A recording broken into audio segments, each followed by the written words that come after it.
va se retrouver pour faire le bilan de mon année livresque 2022. Donc je vais vous parler un peu statistiques, chiffres, parce que j'aime beaucoup ça et que j'ai toujours eu tendance à chiffrer, que ce soit mes objectifs ou mes accomplissements en général et pas que dans le domaine de la lecture. Je vais vous parler aussi de mes meilleures lectures et des pires et revenir un peu sur quels étaient mes objectifs de 2022 et est-ce que j'ai réussi à les tenir ou pas. On y va tout de suite. J'ai donc mon petit carnet avec moi pour faire le point. Donc en 2022, j'ai lu au total 99 livres, plus précisément 94 livres et j'ai fait 5 relectures. Donc c'est un chiffre dont je suis assez contente. Je m'étais fixé comme objectif d'en lire 85. Après, je ne me fixe pas d'objectif pour me mettre la pression. Si je réussis, tant mieux. Si je ne réussis pas, c'est pas grave. Mais j'aime bien voir l'évolution au fur et à mesure de l'année. Pour dire un peu, je note le nom des livres que je lis chaque année depuis que j'ai 12 ans. Donc ça fait plus de 20 ans que je fais ça. Et je pense que tous les romans que j'ai lus dans ma vie sont sur ce petit carnet et dans un fichier Excel parce que j'aurais trop peur de tout perdre. Donc j'ai toujours aimé noter, quantifier, regarder quelle année je lis le plus ou pas. Donc là c'est quand même une très bonne année pour moi. Je suis contente. Après voilà, je ne cherche pas spécialement ni à faire mieux ni à maintenir. Je vais me refixer un objectif de 85 livres pour l'année prochaine et si je l'atteins, tant mieux. Parmi ces romans, il y en avait 10 qui étaient en VO, principalement en fait de la VO anglaise. Et au final, sur ces 94 livres lus, on pourrait penser que j'aurais beaucoup baissé ma palle, mais ça n'a pas du tout été le cas, puisque je suis passée de 115 livres au 1er janvier 2022 à 97 au 31 décembre. Donc vraiment une baisse minime. J'étais un peu déçue de ce côté-là parce que je voulais vraiment baisser ma palle de manière significative. Ceci dit, j'ai quand même, là où je suis contente, c'est que j'ai quand même beaucoup moins acheté que les autres années. Sur 78 romans qui ont rejoint ma palle, il y en a 39, donc la moitié que j'ai acheté moi-même, mais sinon tout le reste, ce sont des romans que j'ai reçus. Ça peut être des cadeaux, ça peut être des romans reçus dans le cadre de la Masse Critique Babelio, pour le prix des lecteurs du livre de poche dont j'ai fait partie cette année, pour également des concours que j'ai gagnés. Donc finalement beaucoup de romans qui ont rejoint ma palle, mais pas forcément volontairement. En tout cas, ce n'est pas forcément un achat de ma part.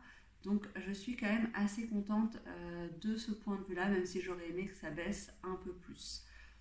Ceci dit, je suis quand même contente puisque quasiment plus de la moitié ou 75% des romans qui ont rejoint ma palle en 2022 ont déjà été lus. Donc au moins je ne les ai pas fait traîner. Maintenant il va falloir rattraper sur tous ces romans qui sont dans ma palle depuis très longtemps.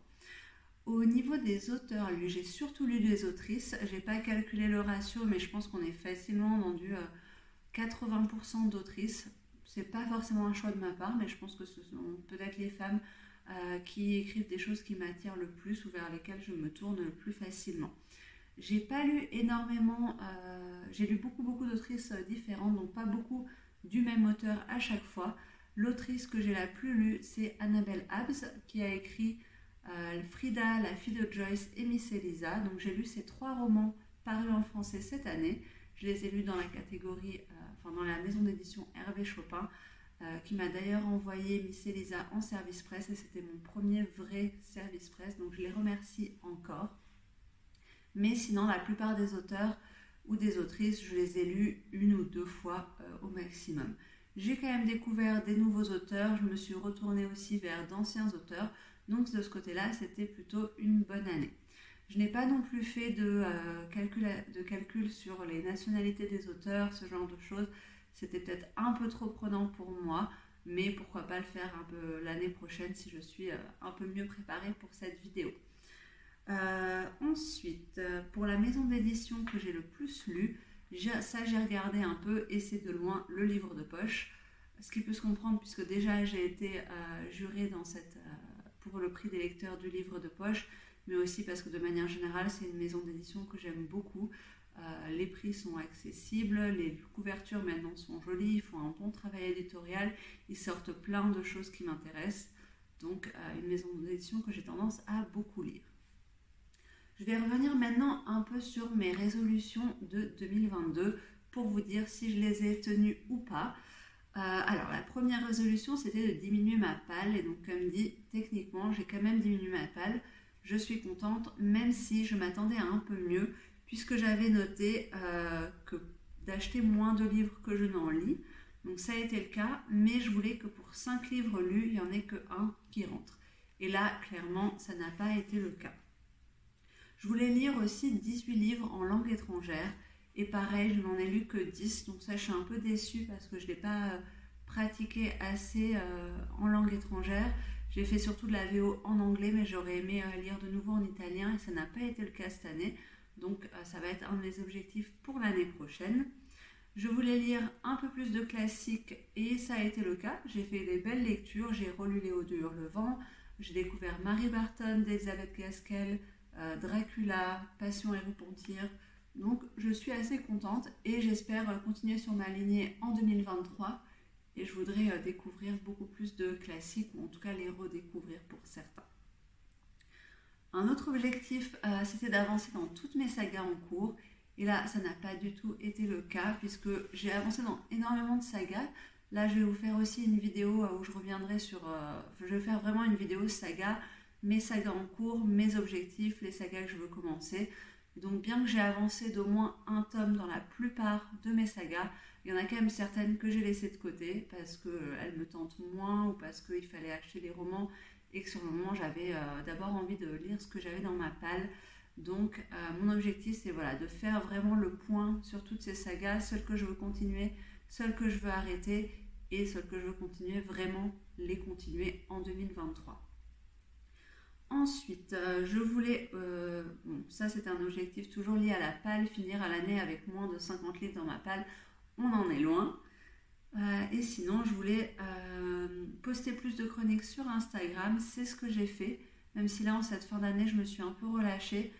Mais j'aimerais bien poster un peu plus régulièrement, surtout soit poster mes coups de cœur, soit poster mes bilans mensuels, au moins faire ça.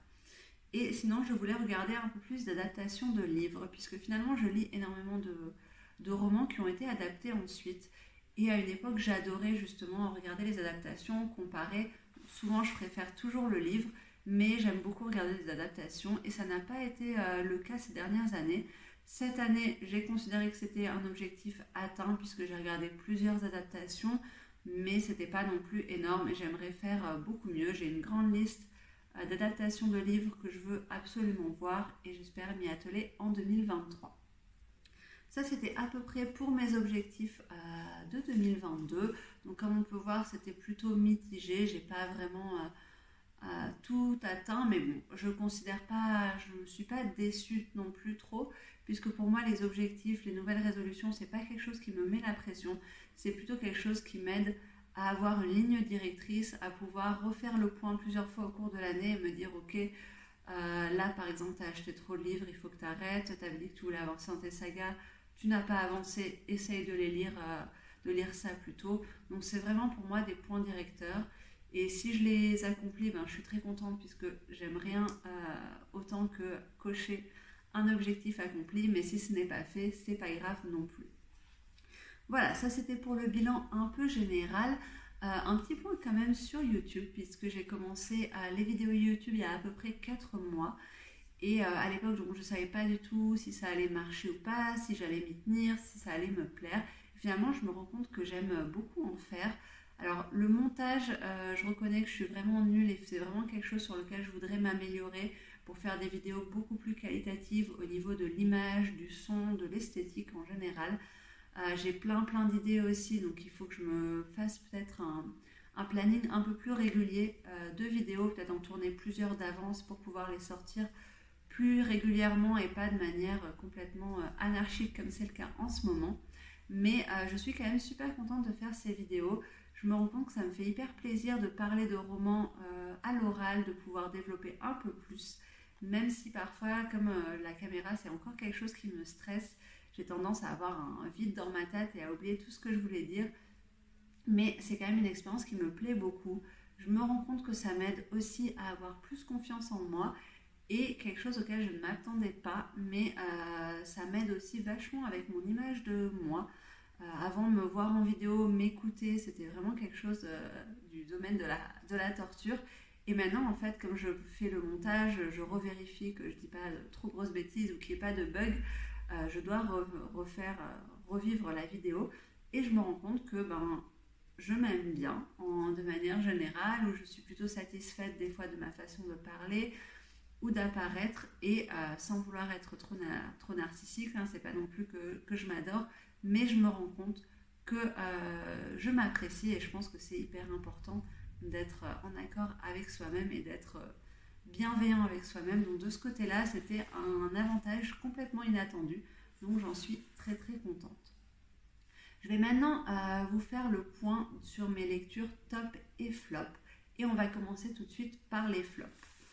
Alors j'ai pas exactement regardé les notes que j'ai mis au roman, je mets toujours des notes puisque je chronique chaque livre que je lis sur Babelio et qu'il faut mettre une note en général, donc j'essaie toujours de mettre quelque chose, mais je trouve que le barème 5 étoiles est parfois un peu dur, puisque ça ne permet pas d'avoir une grande marge, une grande marge, et parfois entre un roman à 3 et un roman à 4, on a l'impression que c'est qu'un point de différence, alors qu'en fait c'est une grosse différence dans l'appréciation.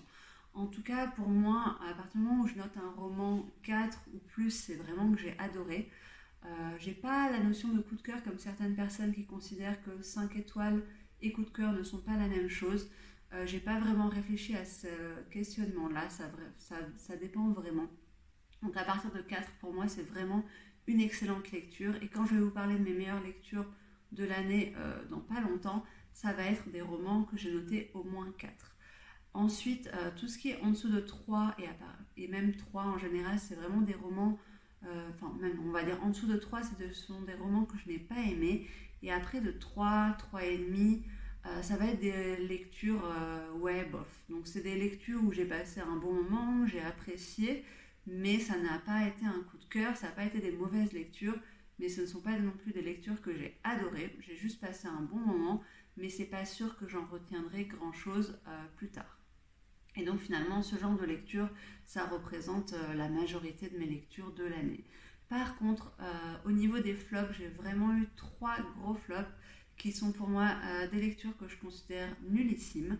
Alors, petit disclaimer, bien sûr, quand je considère qu'un roman est nul, ça ne veut pas dire que le livre est nul, ça veut dire que c'est uniquement mon avis. Et il ne faut pas non plus se sentir attaqué si on a adoré ce roman. Je sais que ça peut parfois blesser, puisque moi-même, quand je vois qu'on critique un de mes romans préférés, ça me fait toujours un petit coup, mais voilà, c'est normal, chacun a son opinion. J'ai donc 3 romans à vous présenter. Le premier, je ne l'ai pas avec moi puisqu'il est à la cave en attendant un acheteur Vinted, donc si ça vous intéresse, n'hésitez pas à me le dire. Il s'agit de Soupçons et préjugés de M.C. Beaton, c'est le 2e tome des enquêtes de Lady Rose. C'est un roman que j'ai trouvé très très mauvais, mais de manière générale, j'avais déjà pas aimé du tout le premier. J'ai acheté le 2e parce que je me suis dit je vais lui donner une chance, chose que avec le recul j'aurais jamais dû faire. Si déjà j'avais pas aimé le premier, ça n'avait pas de sens, et j'ai trouvé le 2e encore pire, ou en tout cas du même niveau. Je trouve qu'elle ne sait pas écrire l'époque, donc je crois que ça se passe à l'époque édouardienne ou à la Régence, je ne sais plus exactement, mais voilà, quand on ne sait pas écrire d'histoire de l'historique, soit on fait des efforts, soit on n'écrit pas à cette période. Et pour moi, que ce soit le ton, que ce soit l'ambiance, elle n'a pas du tout su retranscrire cette époque. Ça, c'est déjà une chose. L'autre chose, ce sont les personnages que je n'ai pas du tout aimés, que ce soit Rose, même le capitaine Harry, la servante de Rose, je crois que c'est Daisy. Je les ai trouvés tous pas très sympathiques, pas très bien travaillés. Il y a un énorme manque de communication entre Rose et Harry, ce qui est censé donner lieu à des situations cocasses, mais moi j'ai trouvé que c'était plutôt insupportable. Et ensuite, le dernier point, c'est que je trouve que les enquêtes, de manière générale, sont très mauvaises, elles sont mal gérées, que ce soit par les personnages ou par l'autrice, qui n'arrive pas à faire un fil conducteur cohérent et intéressant. Et en plus, les personnages ont parfois des actions complètement aberrantes, et ça m'a horripilé en fait. Il n'y avait pas de logique. Donc j'ai pas du tout aimé ça. Par exemple, pour donner un petit détail, dans le tome 2, un personnage meurt et on va se rendre compte qu'il faisait chanter des personnages. Donc forcément, les suspects sont les personnes qu'il faisait chanter. Et le capitaine Harry va aller chez une de ces personnes qu'elle ne connaît pas, avec qui elle n'a jamais été introduite. On sait qu'à cette époque, c'était très important d'être introduit avant de parler à quelqu'un ou d'avoir des contacts. Elle va juste se pointer à son domicile un jour sans rendez-vous. La personne va lui dire qu'elle est occupée, qu'elle n'a pas le temps de s'occuper d'Harry. Et Harry va lui dire non, mais je voulais juste savoir, machin, il vous faisait pas chanter au fait. Et la personne va le mettre à la porte sans vouloir répondre. Et il va se dire oh là là, elle est vachement désagréable quand même. Alors que bon, je ne sais pas si c'est que moi, mais je trouve ça normal. Il se pointe chez quelqu'un qu'il ne connaît pas. Il lui pose des questions choquantes et indiscrètes directement, sans vraiment se présenter. Et il est surpris qu'on le mette à la porte. Moi, ça me semble tout à fait normal. Bref, MC Lytton, du coup, je crois que c'est pas une autrice pour moi. Alors, il paraît qu'Agatha Raisin et Hamish Macbeth, c'est un peu mieux, mais honnêtement, j'ai pas envie de tenter. Surtout sur des sagas qui durent 35 tomes. C'est quelque chose que je n'aime pas parce que j'aime bien quand les auteurs sont capables de mettre un point final à leur histoire. Et encore plus, sachant que MC Lytton est décédée il y a quelques années, qu'elle était un peu malade quand elle a écrit déjà les derniers tomes et qu'au lieu d'écrire une vraie conclusion, elle a fait une transition pour que quelqu'un d'autre continue à écrire les romans. Et c'est quelque chose que je trouve toujours un peu dommage. Je préfère que l'auteur mette lui-même le point final à son histoire. Ensuite, le deuxième roman que j'ai trouvé nul, c'est Normal People de Sally Rooney, que j'ai lu en VO, ce qui est une bonne idée si vous voulez lire de la VO, parce que le langage et le vocabulaire est tellement pauvre que vous n'aurez aucun mal à comprendre ce qui se passe. Alors là aussi, c'est un roman qui a des avis plutôt mitigés, mais dans l'ensemble qui est très très apprécié. Moi, je dois dire que j'ai pas du tout adhéré, déjà à son style, qui m'horripile en fait. C'est vraiment, je trouve, un style très très factuel avec des petites phrases courtes qui ne rentrent pas dans les détails. Il n'y a aucune poésie, il n'y a aucun lyrisme. J'ai l'impression, pourtant, malgré le fait que ce ne soit pas des phrases alambiquées, j'ai l'impression que c'est une autrice qui se regarde écrire et c'est quelque chose que je n'aime pas du tout. Donc déjà, je n'ai pas adhéré à son style et ensuite, je n'ai pas du tout adhéré à l'histoire. J'ai trouvé qu'on nous contait l'histoire de deux personnages pseudo-torturés qui, au lieu d'apprendre à communiquer, puisque tout ce qui se passe dans le roman est lié à leurs problèmes de communication, ne font qu'empirer les choses en imaginant ce que l'autre a voulu dire ou peut bien penser. Et du coup, ils se font des films tout le temps, ils se compliquent la vie. Et moi, voilà, ce genre de personnage pseudo-torturé qui a besoin de se créer du drame pour se sentir exister, je déteste, que ce soit dans la vraie vie ou dans les romans. S'ils vivent des vrais drames, je dis pas. Mais là, j'ai trouvé qu'il y avait beaucoup de choses qui étaient surajoutées pour avoir un peu une impulsion de vivre. Et c'est quelque chose auquel je n'ai pas du tout adhéré. Donc, une autrice que je ne lirai plus non plus. Et enfin, le troisième flop pour moi, c'est La Sœur de la Lune de Lucinda Riley, donc le 5e tome de la saga des 7 sœurs. Saga qui est mondialement connue et adorée. Et moi, je dois dire que je fais partie de ces personnes qui sont assez déçues par cette saga pour plusieurs raisons. Il y a tout d'abord le style de Lucinda Riley. Contrairement à beaucoup de monde, je ne trouve pas qu'il soit spécialement bon. Je trouve qu'elle a une écriture très cliché, déjà. Des phrases très clichés, un côté très naïf, très cuculapraline dans son écriture et dans sa façon d'écrire les personnages. Donc ça, c'est quelque chose auquel je n'adhère pas. Et en plus, de manière générale, je trouve les dialogues mauvais, les situations souvent convenues ou superficielles. Donc j'ai vraiment du mal avec ces histoires. Qu'est-ce qui fait que je continue quand même cette saga? C'est que j'aime beaucoup le côté historique. Ça, on ne peut pas lui retirer. Elle fait des recherches historiques incroyables pour planter le décor de ses romans. À chaque fois que je les lis, j'apprends quelque chose sur la période historique. J'ai envie de me renseigner plus à côté ensuite. Et ça, je trouve ça absolument génial. Et c'est ce qui me fait tenir, on va dire. Mais le côté historique, j'adore. L'histoire de ces personnages, j'aime beaucoup moins. L'autre chose que je reproche beaucoup à la saga de 7 sœurs, c'est ses nombreuses incohérences. Par exemple, ce sont 6 sœurs qui ont été adoptées par un milliardaire. Le milliardaire meurt et elles vont retourner chacune sur les traces de leurs origines. Et elles ont entre, je crois, 22 et 35 ans. quand le roman commence et à aucun moment elles ne se sont posé la question de leur origine. C'est-à-dire que vraiment elles découvrent du jour au lendemain d'où elles viennent, de quel pays.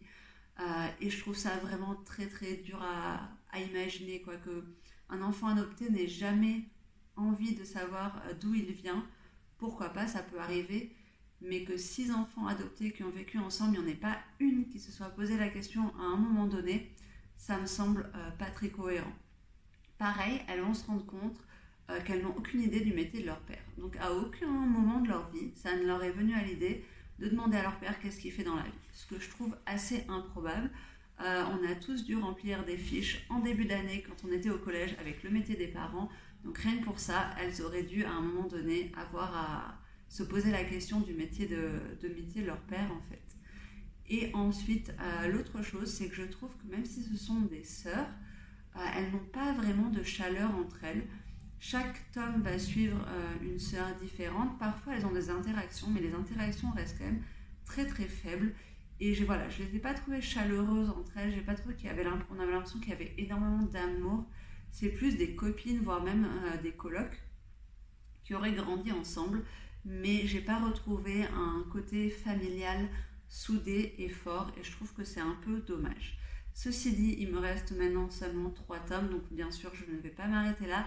Je vais finir parce que je veux savoir aussi ce qui se cache derrière l'histoire de Passalt en espérant ne pas être. On va passer maintenant à mes romans préférés. Donc j'ai essayé de faire un peu des catégories pour vous les présenter, mais il n'y en a pas le même nombre dans chaque catégorie à chaque fois. Il y a des catégories où il y en a 4 et des catégories où il n'y en a qu'un seul. En tout, il me semble que j'ai à peu près 19 romans à vous présenter. Ce sont vraiment ceux qui m'ont le plus fait vibrer pendant cette année. On commence tout de suite avec la catégorie romance, qui est un genre que je ne lis pas beaucoup. C'est pour ça qu'il n'y a qu'un seul roman. C'est The Christmas Party de Karen Swan, que j'ai lu en VO et dont j'ai parlé de long en large et en travers dans ma dernière vidéo Update Lecture, que je vous invite à aller voir. C'est l'Update Lecture numéro 6. Donc c'est une très très belle comédie romantique que j'ai beaucoup aimée, qui aborde plein de thèmes hyper intéressants. Ah non, c'est peut-être dans l'Update Lecture numéro 7, désolée, je viens de me rappeler. Donc une belle comédie romantique qui suit 3 sœurs qui se passe en Irlande, avec plein de thèmes différents abordés, que j'ai trouvé beaucoup plus profonds que ce à quoi je m'attendais. Ça a été vraiment une lecture excellente. Ensuite, on va passer dans la catégorie roman policier, enfin roman noir, en sachant que je n'en ai mis que 3. Donc il y a 2 romans, un thriller domestique, un roman policier et un cozy mystery. Le premier cozy mystery, c'est Le bureau du mariage idéal de Alison Moncler, roman dont je vous ai déjà parlé également. Donc c'est une saga de cozy mystery, ça c'est le tome 1 et je vais bientôt lire le tome 3. Et on va suivre 2 jeunes femmes dans le Londres post-Seconde Guerre mondiale qui vont ouvrir un bureau de mariage, donc une agence matrimoniale, et qui vont se retrouver à résoudre des enquêtes. C'est un roman que j'ai adoré puisque les 2 personnages sont vraiment très intéressantes. Elles sont très différentes les unes des autres, mais tout aussi attachantes l'une que l'autre. On a des personnages assez hauts en couleur qui gravitent autour d'elles. L'enquête était super intéressante aussi et surtout la plume est géniale. Il y a énormément d'humour, on sourit beaucoup. Vraiment un cozy mystérique que je recommande. Ensuite, il y a un roman que je n'ai pas avec moi. Il s'agit de Le couple d'à côté de Shari Lapena, qui est un thriller domestique. Ça a été un des premiers romans que j'ai lu cette année. Et en fait, je l'ai ouvert, j'ai commencé à le lire et je l'ai refermé quand je l'avais fini.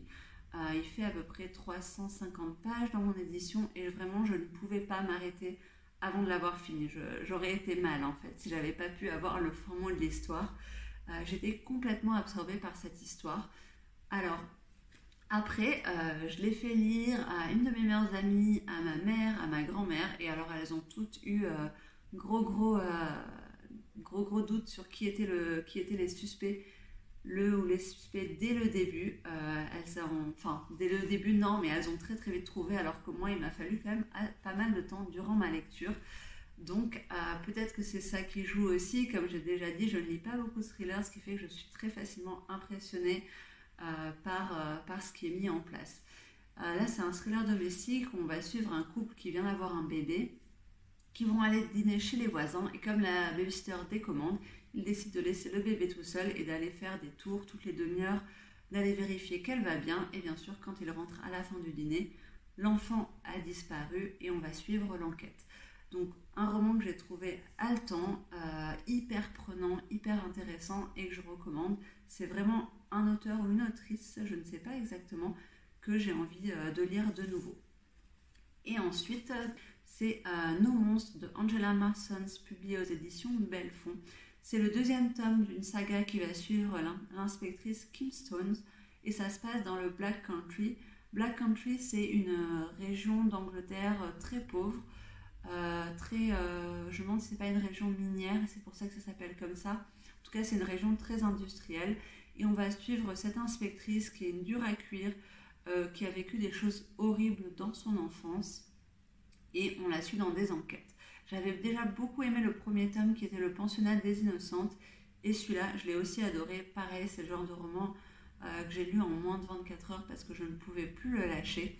En fait, il y a vraiment un côté psychologique qui m'a beaucoup plu dans ce roman, puisque lorsqu'un personnage est tué, on va rentrer dans l'histoire la psychologue du personnage et on va se rendre compte que c'était une personne, la psychiatre même, une personne vraiment très tordue, très malveillante et il va y avoir une sorte de combat, en tout cas de face à face entre elle et l'inspectrice. Et c'était un roman pareil, haletant, c'est un page-turner, ça interroge sur pas mal de choses aussi dans notre société, sur les traumatismes notamment, et j'ai trouvé qu'il était très intéressant. Ensuite, on va passer à la littérature jeunesse ou young adulte. En tout cas, ce sont des romans qui en général sont recommandés à partir de l'âge de 14 ans. Et le premier, c'est Annie au milieu de Émilie Chazeran. C'est un très beau livre que j'ai lu aussi en début d'année, où on va suivre une fratrie composée d'un garçon, d'une fille et d'une autre fille. Et Annie est atteinte de trisomie 21, donc c'est l'une des sœurs de la fratrie. Et en fait, à chaque fois, on va avoir un chapitre du point de vue du frère, un chapitre du point de vue de la sœur et un chapitre du point de vue d'Annie. Et il y a vraiment une vibe un peu à la Little Miss Sunshine, vous voyez, où au final, on se sent bien en le finissant. On va avoir des épreuves qui vont se mettre sur le chemin des personnages. Ils ne sont pas forcément bien dans leur peau au début, mais finalement, ils vont faire front commun et s'unir au cours du roman. En fait, dans ce roman-là, Annie, elle veut devenir majorette ou pom-pom girl. Et au début, on lui dit, ça ne va pas être possible avec ta coordination. On ne va pas te prendre dans l'équipe et on va suivre un peu son évolution par rapport à ça. Et en même temps, on va vraiment, c'est ce qui est très intéressant, c'est que la parole est aussi donnée aux frères et sœurs et on va se rendre compte à quel point la trisomie d'Annie retentit sur eux. Puisque forcément, les parents ont dû adapter leur quotidien, sont hyper focalisés sur Annie, sur ses besoins. Ils en oublient parfois un peu leurs enfants qui souffrent à côté pour des raisons X ou Y qui se liées à l'école ou à d'autres choses.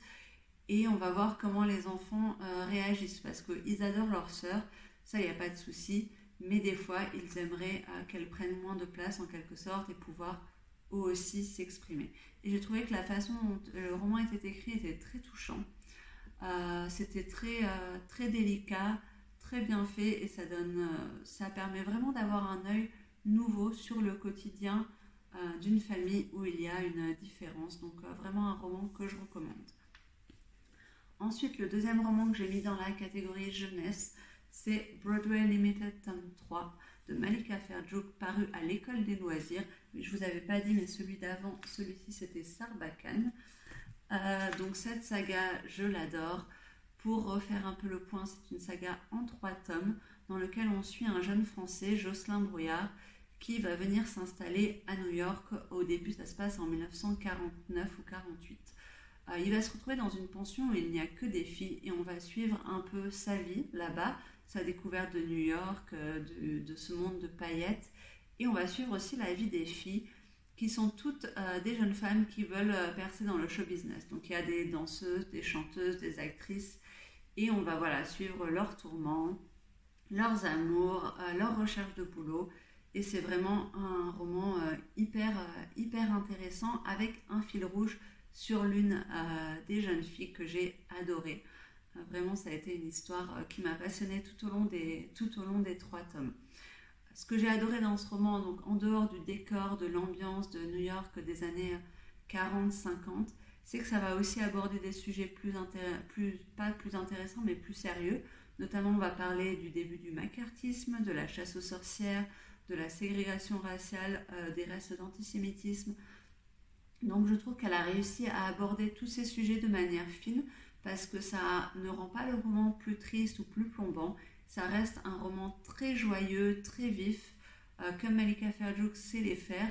Et en même temps, elle arrive à nous faire réfléchir, à nous faire connaître certaines situations un peu plus dramatiques.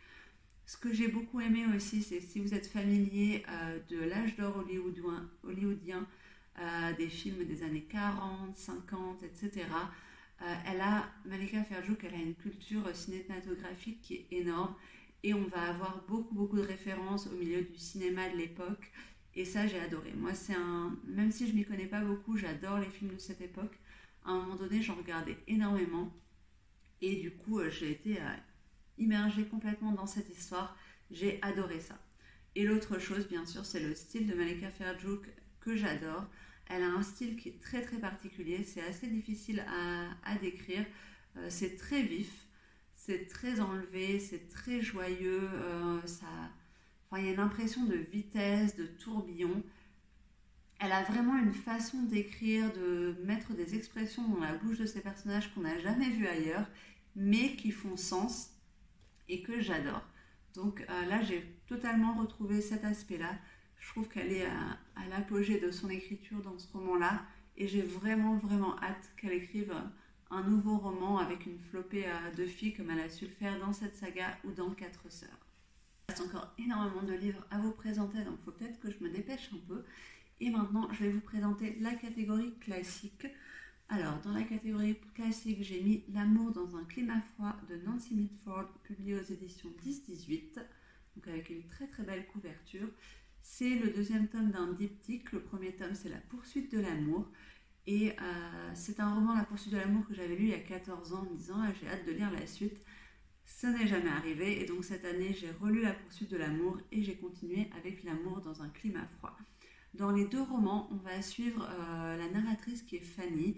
Ça se passe dans les années, je dirais les années 20, mais je ne suis pas exactement sûre. En tout cas, ce genre d'année-là, c'est pendant l'entre-deux-guerres. Et on va suivre la vie de Fanny depuis petite fille à jeune femme. On suit ses tourments amoureux, mais en fait surtout ceux de 2 personnes de son entourage. Dans le premier tome, c'est sa cousine Linda, qui est une jeune fille très fantasque, très exubérante, hypersensible. Donc quand elle est heureuse, elle est hyper heureuse. Quand elle est triste, c'est tout de suite les grosses crises de larmes. Et dans le 2e tome, on va suivre surtout une de ses amies, Polly, qui est la jeune fille douce, sage, parfaite, et qui va un peu changer au fur et à mesure des événements qui arrivent dans sa vie. C'est un roman que j'ai énormément aimé pour le style de Nancy Mitford. Il y a beaucoup d'humour, cet humour typiquement anglais que j'adore et qu'on retrouve à son paroxysme ici. Je ne peux pas vraiment rentrer plus dans l'histoire puisque ce sont beaucoup de tranches de vie de ces jeunes filles. Mais voilà, si vous avez envie d'avoir un aperçu de l'époque des années folles ou du Golden Age, comme on dit, je trouve que ces romans sont parfaits pour ça. Ensuite, j'ai lu Intempéries de Rosamund Lehmann. Rosamund Lehmann, c'est une de mes autrices préférées. Elle a écrit notamment Poussière et surtout L'invitation à la valse, qui est un de mes romans préférés, et celui-ci est la suite. Pareil, L'invitation à la valse, je l'ai lu il y a à peu près peut-être 10 ou 12 ans, et j'avais envie de lire la suite, mais je savais que la suite était beaucoup plus sombre, et donc je m'étais dit j'attends un peu avant de le lire, et bon ben voilà, 12 ans ont passé, mais je me suis enfin lancée et je ne regrette pas, même si c'est vrai que cette partie est beaucoup plus sombre. En fait, dans L'invitation à la valse, on va suivre une jeune fille, Olivia, qui a 17 ans et c'est juste avant son premier bal. Et je trouve que Rosamund Lehmann a su parfaitement retranscrire les tourments d'une jeune fille On va voir son manque de confiance en elle, ses doutes, ses ambitions, ses espoirs. Et c'était vraiment un roman qui est adorable, qui est hyper léger, hyper délicat et que j'avais trouvé très très bien réalisé. Et là, on va retrouver Olivia adulte, mariée, qui s'engage dans une relation adultère. Donc c'est un roman qui est beaucoup plus sombre. Les personnages ont beaucoup changé, il y a beaucoup d'amertume dans leur vie et c'est assez dur à lire, surtout quand on s'est beaucoup attaché, comme moi, au personnage dans le premier tome.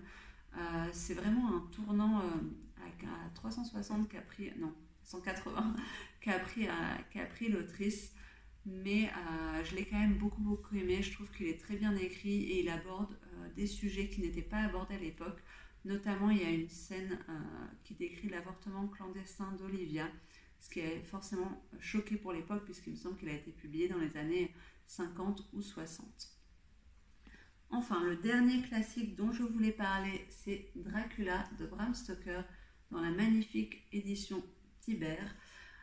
Donc celui-là, pareil, je vous en ai énormément parlé déjà, donc je ne vais pas revenir dessus. Un classique qui me faisait très peur, mais dans lequel je me suis plongée très facilement finalement.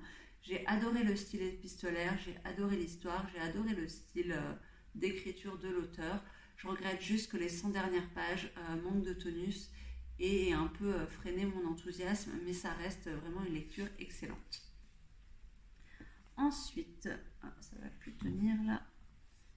Hop, on va passer au roman, on va dire imaginaire. Et donc le premier, c'est Dévolution de Max Brooks, que j'ai lu dans le cadre du prix des lecteurs du livre de poche et qui a d'ailleurs gagné le prix. C'est un roman dans lequel on va sur une petite communauté écologique qui vit en semi-autonomie, on va dire. Et en fait, un jour, un volcan va entrer en éruption, ce qui va rendre toutes les routes autour d'eux impraticables. Ils vont se retrouver coupés du monde. Et en plus de ça, le Yeti, ou son équivalent Bigfoot, rôde dans les parages, ce qui va amener son lot de catastrophes. C'est écrit comme un journal intime entrecoupé de témoignages fictifs, extraits de journaux, d'interviews du shérif qui se passe bien après le carnage qui a eu lieu. Et je l'ai trouvé hyper prenant. Pareil, c'est le genre de roman que je ne pouvais plus lâcher, j'étais hyper stressée. On se doute que ça va mal finir dès le début. On ne voit pas comment ils peuvent... c'est comme dans un film d'horreur en fait. On sait qu'ils ne vont pas survivre. Peut-être qu'il y a une personne qui va survivre, mais laquelle et à quel prix. Et là, c'était exactement la même chose. J'ai été complètement prise dans l'histoire. J'ai adoré, alors que c'est vraiment pas le genre de roman vers lequel je me serais tournée normalement. Les zombies, les créatures un peu comme ça n'est pas du tout mon style. Tout ce qui est horrifique non plus, je déteste ça. Et là, ça l'a complètement fait. Donc, merci le prix des lecteurs parce que sinon, je ne l'aurais jamais lu. Ensuite, alors je ne sais pas si ça correspond exactement parce que c'est pas vraiment de l'imaginaire, mais j'ai quand même mis Les fantômes de Harvard de Francesca Cerretelli, publié aux éditions Pygmalion. Là encore, je vous en ai parlé énormément, j'ai fait aussi un post Instagram. C'est un roman dans lequel on va suivre une jeune fille qui intègre Harvard après que son frère se soit suicidé à Harvard justement l'année d'avant et qui veut trouver des réponses aux questions. Son frère était schizophrène et elle veut savoir qu'est-ce qui s'est passé en fait dans cette dernière année pour qu'il en arrive à se suicider. Ça va aborder plein de thèmes, donc les thèmes de psychiatrie, de santé mentale et pas mal d'autres choses, des thèmes beaucoup plus scientifiques aussi. C'est vraiment un roman dans la tradition Dark Academia, Campus Novel, que j'ai adoré. Je sais qu'il y a eu des avis plutôt mitigés sur ce roman, mais pour moi c'est un roman d'ambiance qui a complètement fait le job. Je trouve que c'est écrit super bien. La tension monte vraiment petit à petit, on s'attache au personnage principal, on se pose des questions aussi. Il y a vraiment ce fil rouge de savoir qu'est-ce qui est arrivé exactement au frère, en même temps qu'une intrigue qui concerne la jeune fille plus spécifiquement. Donc vraiment un roman que je recommande. Enfin, dans la catégorie imaginaire, j'ai mis The Bone Season, le tome 2 de Samantha Shannon, publié aux éditions de Saxus. C'est une saga de fantasy qui va avoir 7 tomes au total. Pour l'instant, il y en a 4 de sortie. Donc j'espère vraiment lire le 3e et le 4e en 2023, puisqu'en plus je les ai déjà dans ma palle. C'est une saga qui est assez difficile à résumer puisque l'univers est très très complexe et honnêtement je ne suis pas sûre d'avoir toujours tout compris. C'est ce qui fait que ça ne peut pas être pour moi un coup de cœur comme pour Harry Potter par exemple, parce que je sens qu'il y a encore beaucoup de zones d'ombre, beaucoup d'aspects que je n'ai pas réussi à atteindre et à comprendre pleinement. Ceci dit, c'est hyper bien écrit. Le personnage de Paige, je l'adore. Je trouve que c'est un personnage très bien écrit parce que on ne sait pas l'héroïne badass qui fonce dans le tas et qui réfléchit pas. C'est un personnage qui a des failles, qui a des peurs, mais qui trouve le moyen de les combattre et de passer au-dessus sans non plus agir sans réfléchir. Et j'aime beaucoup son personnage, savoir où ça nous mène. Et de ce que j'ai lu des avis, ça va vraiment crescendo au niveau de l'intrigue, du style. Ça devient de mieux en mieux, donc vivement la suite. On va passer ensuite à la catégorie que j'appellerais roman peut-être féministe ou en tout cas roman coup de poing, roman percutant. Ce sont des romans qui m'ont marqué au moment de la lecture et ensuite. Et on commence tout de suite avec sans doute mon plus gros coup de cœur de l'année. C'est Betty de Tiffany McDaniel, publié aux éditions Gallmeister. Dans ce roman, on va suivre l'histoire de Betty, qui est une jeune fille dans une famille nombreuse, dont le père est un Cherokee et la mère est blanche. Ils vont subir bien sûr beaucoup de préjugés, de racisme envers eux. Et on va suivre en même temps tous les tourments qui vont jalonner la vie de Betty, de sa famille et plus particulièrement de ses sœurs. Je trouve que c'était un roman très dur. Il y avait vraiment des moments très violents mais qui sont contrebalancés par d'autres moments qui sont d'une poésie absolument sublime. La plume est merveilleuse, elle arrive même dans l'horreur. Elle n'est pas voyeuriste, mais elle arrive à nous faire subir toute l'horreur de la condition de ces femmes et en même temps à contrebalancer ça avec des moments très beaux, des moments notamment autour de la nature, autour de la famille que j'ai trouvé très émouvant et très percutant. Je trouve que c'est aussi un très bel hommage aux femmes et aux tourments qui les attendent dans leur vie, au fait que elles sont souvent à la merci des hommes et de des horreurs qu'ils peuvent leur faire subir, et que c'était un bel hommage à ces femmes qui essayent de tenir debout malgré toutes les tempêtes qui peuvent les secouer, malgré toutes les horreurs qui peuvent leur tomber dessus. Enfin, tomber dessus non, parce que ça a un ton un peu passif, mais non, plutôt toutes les horreurs que d'autres personnes leur font subir. C'est un peu plus correct dans la formulation. Et c'est un roman sur la résilience, sur la solidarité familiale et féminine en même temps, sur les préjugés, sur l'enfance, sur la perte de l'innocence. Il a été encensé partout et vraiment, il le vaut. Ensuite, un roman dont je vous ai déjà parlé, c'est Le Bal des Folles de Victoria Mass, publié au Livre de Poche. Encore un roman féministe très percutant, dans lequel on va suivre des jeunes filles qui sont emprisonnées à la Pitié-Salpêtrière. Ça peut être soit parce qu'elles étaient considérées comme folles, donc épileptiques, hystériques, dépressives, mais aussi tout simplement parce que leur mari ou les hommes de leur famille en avaient marre d'elles et cherchaient un moyen légal, on va dire, de se débarrasser d'elles. Donc c'est vraiment révoltant et je trouve qu'en peu de pages, elle arrive à nous rendre compte de toute l'horreur de la situation et en même temps rendre hommage à ces femmes et leur donner une voix. Ensuite, il y a Pas si calme de Hélène Zena Smith, publié aux éditions 10-18. Ce roman n'est pas très connu et c'est vraiment dommage parce que je trouve qu'il vaut la peine d'être lu. Il devrait être lu encore plus dans le contexte actuel. C'est vraiment un roman qui a été décrit comme le pendant féminin de À l'Ouest, rien de nouveau, de Erich Maria Remarque, je crois, je le prononce sans doute mal, qui est un roman qu'il avait écrit concernant la Première Guerre mondiale, qui est une sorte de manifeste pacifiste. Et celui-là, c'est pareil. En fait, dans ce roman, l'autrice, qui normalement ne s'appelle pas du tout comme ça, prend ce pseudonyme de Hélène Zena Smith pour prétendre écrire son journal de guerre. Pendant la Première Guerre mondiale, elle est ambulancière et elle va raconter toutes les horreurs qu'elle vit. L'autrice s'est appuyée sur le vrai journal intime d'une ambulancière pendant cette Première Guerre mondiale, et je trouve qu'en peu de pages, en peu de mots, pareil, sans tomber dans le voyeurisme, elle arrive à nous faire sentir toute l'horreur de la situation, le ridicule en fait d'une guerre et de là où ça part et là où ça mène, et comme à quel point ça n'a aucun sens, à quel point ça détruit. Bon, forcément on le sait, mais en dehors de détruire des vies humaines en faisant plein de morts, on se rend compte aussi de ce que ça donne sur le reste, sur les personnes qui restent, les dommages psychologiques importants liés au traumatisme de la guerre, liés au traumatisme d'avoir vu des horreurs. Et ce que je trouvais hyper intéressant dans ce livre-là, c'est qu'on se rend compte aussi de l'hypocrisie de la bonne société, notamment ici la bonne société anglaise. En fait, cette jeune femme qui s'engage comme ambulancière, elle vient d'une bonne famille. Et en fait, pour ces bonnes familles, c'est vraiment hyper bien vu de s'engager, mais c'est pas pour faire une bonne action, c'est pas par charité, c'est parce qu'elles veulent pouvoir s'en vanter dans les salons ensuite. Ma fille est ambulancière. Mais par exemple, quand la jeune fille, elle aimerait bien être rétrogradée à un poste où elle voit moins d'horreur parce qu'elle a besoin de se préserver mentalement, mais qui est moins reluisant, ça, pour sa famille, c'est une honte.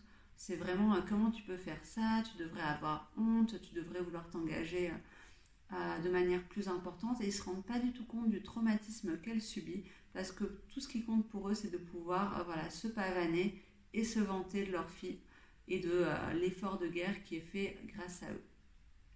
Donc j'ai trouvé que c'était très très percutant, c'était écœurant à lire, ça met les larmes aux yeux. Il y a notamment une scène où une femme, donc de bonne famille aussi, a son fils qui revient de la guerre en étant aveugle et amputé, mais elle dit ok, il ne voit plus et il lui manque une jambe ou une main, je ne sais plus, mais au moins il a eu la Victoria Cross. Et donc ça, elle va pouvoir le dire, elle va pouvoir en parler dans les salons, que son fils a été médaillé, et ça, c'est plus important que le bien-être de son fils en fait, et c'est vraiment écœurant à lire.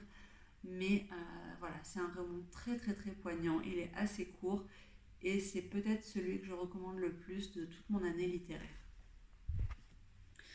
Ensuite, je vais passer très vite sur ce roman puisque c'est Les Graciés de Kieran Millwood Hargrave, publié aux éditions Pocket.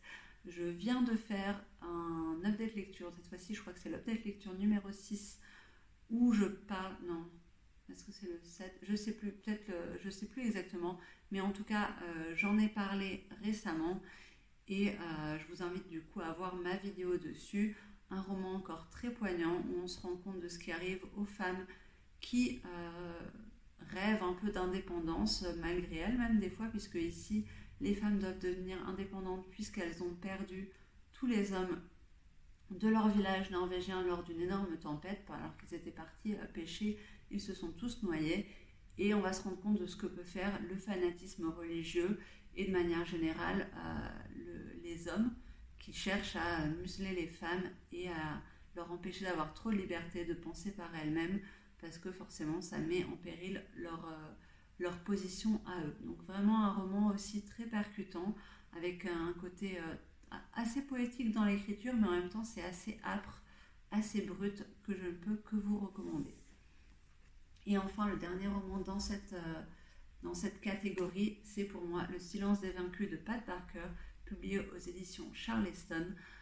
C'est un roman qui a eu pas mal d'avis mitigés à cause du style, puisqu'en fait, dans ce roman qui va partir de la guerre de Troie et de ses conséquences, l'autrice a choisi d'adopter un point de vue, une écriture assez moderne parfois. Donc les dialogues peuvent être de notre époque, et pour certaines personnes ça les a gênés. Moi, bizarrement, ça n'a pas du tout été le cas, alors que c'est quelque chose qu'en temps normal j'aurais beaucoup de mal avec. Ce que je vous disais pour le roman de M.C. Beaton, ça se passe à une certaine époque et l'écriture, l'histoire ne correspondent pas au code de l'époque, et ça m'a énervée. Mais dans ce roman-là, je trouve que c'est très très bien fait. On va suivre Briseis qui venait de Lyrnessos, et en fait, quand la cité va être saccagée et pillée, et tout le monde va mourir, elle va être prise en otage avec toutes les femmes, et elle va se retrouver à être l'un des otages sexuels, notamment d'Achille. Et donc, on va suivre un peu ce qui arrive à ces femmes après, puisque souvent on ne le sait pas, les histoires, l'Iliade, l'Odyssée, ça se concentre beaucoup sur ce qui est arrivé aux hommes, mais pas sur ce qui arrive à leurs femmes une fois que ces hommes sont morts et qu'elles n'ont plus aucune défense. Donc c'est un roman résolument féministe dans lequel on se rend compte qu'avec cette guerre, il n'y a aucun vainqueur, en fait, il n'y a que des perdantes en tout cas, et on va se rendre compte de toute l'horreur qui va leur tomber dessus, des monstruosités que les hommes sont capables de faire subir à d'autres femmes, et en même temps de la résilience et de l'esprit de solidarité qu'il peut y avoir entre les femmes. Allez, courage, on arrive à la fin. Je vais vous parler maintenant de mes meilleures lectures dans la catégorie historique. Et on va commencer tout de suite avec Kate Alcott, Si près des étoiles, publié chez Archipoche. Dans ce roman, on va suivre une jeune femme, Julie, et ça se passe en 1938. Elle rêve de devenir scénariste et elle va débarquer à Hollywood et elle va se retrouver sur le tournage d'Autant en emporte le vent. Et notamment, elle va devenir très proche de Clark Gable et de sa femme de l'époque, Carole Lombard. C'est un roman qui nous plonge complètement dans l'époque hollywoodienne, dans les petits secrets de tournage. Alors, il y a peut-être beaucoup de choses fictives, mais beaucoup de choses qui sont vraies. Et moi, Autant en emporte le vent, c'est mon roman préféré. C'est un de mes films préférés aussi. Et j'adore de manière générale l'époque d'Hollywood glamour. Donc j'ai vraiment adoré être plongée dedans, comme si j'en faisais partie. J'ai trouvé que c'était très très bien retranscrit. Et le fait d'amener une narratrice externe à toutes ces stars qui part de rien en fait, donc qui a le même, on va dire, même niveau que nous, ça la rend très attachante puisqu'on va tout découvrir avec elle, en sachant qu'il y a aussi des parties un peu plus profondes, notamment sur la famille, sur l'antisémitisme qui commence à arriver en Europe, surtout sur la montée du nazisme, et j'ai trouvé ces parties-là elles étaient tout aussi intéressantes. Donc on va alterner le côté historique et le côté anecdote sur l'envers du décor hollywoodien, et donc j'ai adoré. Ensuite, une autre de mes meilleures lectures, c'est La Marque de Winfield de Ken Follett, publié au livre de poche. Je crois que c'est pas vraiment un de ses romans le plus connu, mais en tout cas c'est le premier que je lis de cet auteur et j'en suis ravie parce que je l'ai adoré. C'est un roman qui a un mélange de plein de genres. Il y a à la fois une enquête, même plusieurs enquêtes puisqu'il va y avoir des meurtres. C'est à la fois aussi un roman historique, c'est à la fois une sorte de roman social. Ça emprunte à plein de genres et il le fait de manière passionnante. Alors je sais que certains lui reprochent d'avoir un style assez simple. Moi j'ai vraiment adoré. C'est vrai que ces personnages peuvent être parfois un peu manichéens. Ça m'a pas gênée. J'étais complètement plongée dans ce roman, dans ses intrigues, dans ses complots. Il y a des personnages horribles qu'on adore détester. Il y a des personnages hyper sympathiques pour lesquels on s'attache vraiment beaucoup, pour lesquels on tremble avec, on rit avec, on pleure avec. Et j'ai trouvé que ce roman était génial. Ensuite, j'ai mis L'été avant la guerre de Hélène Simonson, publié aux éditions Nil, dans cette très belle couverture. Un très gros roman aussi, pareil, j'avais vu des avis plutôt mitigés, puisqu'on lui reprochait d'avoir pas mal de longueur. Alors c'est vrai, il y a pas mal de longueur, mais pour moi c'est surtout un roman d'ambiance. On va se retrouver dans un petit village anglais juste avant la Seconde Guerre mondiale, donc l'été avant, donc l'été 1914 forcément. Et on va suivre tout un petit groupe de personnages qui peuplent cette bourgade, qui va notamment changer puisqu'ils vont accueillir en leur sein Béatrice, qui est une jeune institutrice qui a fait le vœu de rester célibataire. Elle est récemment orpheline et elle va venir s'installer dans le village. Et dans ce roman, en dehors du fait de parler de la guerre, on va aussi parler des relations amoureuses, du statut de célibat, du fait d'être une vieille fille, et ça va aborder aussi d'autres sujets comme les tziganes, et notamment ce qui leur est arrivé pendant les guerres, la façon dont ils étaient discriminés. Ça va parler aussi des violences de guerre, notamment faites sur les femmes. mais ça reste un roman quand même assez léger, c'est-à-dire que même s'il se passe des drames, même s'il y a des choses assez tristes, c'est écrit avec une écriture que j'ai trouvée plutôt légère, mais qui se prête très bien au roman. Et pour moi, ça a été vraiment un délice à lire. C'est typiquement ce que j'aime dans la littérature anglaise. Et j'ai trouvé qu'on avait des personnages forts, des personnages attachants, un contexte historique hyper intéressant et une plume qui sait se mettre au service de cette histoire et la sublimer. Cette catégorie historique, c'est Frida de Annabel Haves, publiée aux éditions Hervé Chopin. Annabel Haves, donc comme je disais, j'ai lu 3 de ses romans cette année, les 3 romans parus en français, et celui-ci, c'est mon préféré. On va suivre Frida, qui est une jeune baronne allemande, qui en 1912 va quitter son mari pour aller vivre avec un autre homme, l'autre homme en question étant D.H. Lawrence, donc l'auteur du fameux amant de Lady Chatterley, et il se serait notamment inspiré de Frida.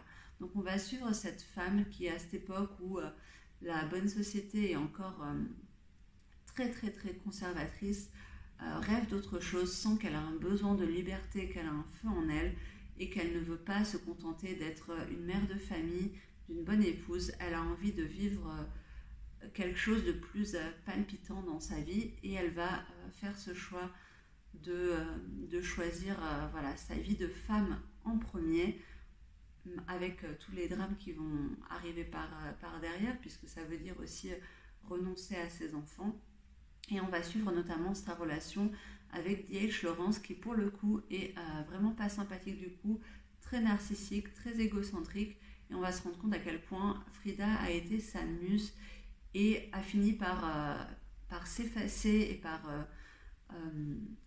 diminuer ses aspirations pour lui permettre de briller à lui. Ce que fait Annabel Haves, de remettre en lumière des femmes souvent qui nous sont inconnues alors qu'elles ont eu des grands rôles à leur échelle et qu'elles ont permis à certains hommes qui sont considérés comme des grands hommes d'exister, parce que sans doute que sans elles, ils n'auraient pas réussi, ils n'auraient pas eu les capacités, que ce soit au niveau du talent ou même des détails de logistique, ils n'auraient pas eu les capacités d'écrire des chefs-d'œuvre. Et enfin, on va finir avec 2 romans contemporains, je ne savais pas trop comment le dire. Donc il y a en premier Les affinités sélectives de J. Courtney Sullivan aux éditions Les Escales, qui est un roman dans lequel on va suivre 2 femmes, une femme qui est mariée avec un enfant, une maison, et une autre jeune fille qui est étudiante et qui est plutôt pauvre et qui va se retrouver avec la babysitter de l'enfant de la première. Et en fait, c'est vraiment un roman sociétal. On va s'interroger sur plein de choses de notre époque, plein de travers. Ce que fait Annabel Haves, de remettre en lumière. Et j'ai trouvé que tous les sujets abordés dans le roman l'étaient faits avec beaucoup de délicatesse et beaucoup d'acuité. Et enfin, on finit avec Carrie Soto is Back de Taylor Jenkins Reid. C'est une version VO puisqu'il n'est pas encore sorti en français, et c'est un roman dans lequel on va suivre une ex-tennisman qui a gagné tous les prix du Grand Chelem, qui détient tous les records, qui va décider de faire son comeback pour gagner encore un prix. Là, comme ça, on pourrait avoir l'impression que c'est un roman de tennis, mais pas du tout, c'est vraiment un roman de vie qui va nous parler des liens familiaux, de la combativité, de plein de choses en fait que j'ai adoré, puisque même si on a un personnage principal qui au départ n'est pas très sympathique, on se rend compte du fait qu'il lui faut toujours faire plus d'efforts en tant que femme pour arriver au même résultat qu'un homme, pour être respectée comme un homme. Et donc c'est une personne qui est très combative, très battante, et j'ai beaucoup aimé ce personnage. On apprend en plus à la connaître de plus en plus au fur et à mesure, à découvrir ses failles. On rentre beaucoup plus dans ses relations familiales, amoureuses aussi, amicales, et c'est vraiment un très beau roman. Voilà, on a fini. Je pense que cette vidéo va être hyper longue, donc si jamais vous êtes arrivé jusqu'ici, je vous remercie. J'espère que ça vous a plu. N'hésitez pas à me dire quels ont été les romans que vous avez préférés cette année, à me donner par exemple un top 3 ou un top 5. Ça peut me donner des idées pour l'année prochaine ou pour les années d'après aussi. Et en attendant la prochaine vidéo, je vous souhaite de belles lectures. Salut!